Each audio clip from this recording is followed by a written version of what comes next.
বিজ্ঞানী জোয়াল ডাল্টন। বাহ, অসাধারণ। এবার বলো পরমাণুর নিউক্লিয়াসে কি কি থাকে? প্রোটন আর নিউট্রন। প্রোটন আর নিউট্রন। গুড, সাব্বাস। তার বলো পরমাণুর কে কক্ষে সর্বাধিক কটি ইলেকট্রন থাকতে পারে? দুটি। কটি? দুটি। দুটি। এবার বলো হাইড্রোজেনের যোজ্যতা কত? একটি।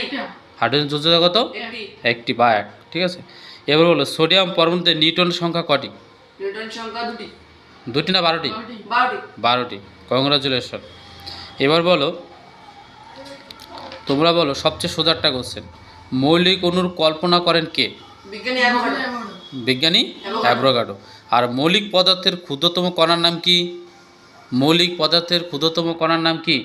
পরমাণু। পরমাণু। তাহলে কি হবে? পরমাণু। আর যৌগিক পদার্থের ক্ষুদ্রতম কণার নাম কি? কি হবে? অণু। ঠিক আছে, তাহলে মৌলিক পদার্থের ক্ষুদ্রতম কণা হয়েছে পরমাণু, আর যৌগিক পদার্থের ক্ষুদ্রতম কণা হচ্ছে কি?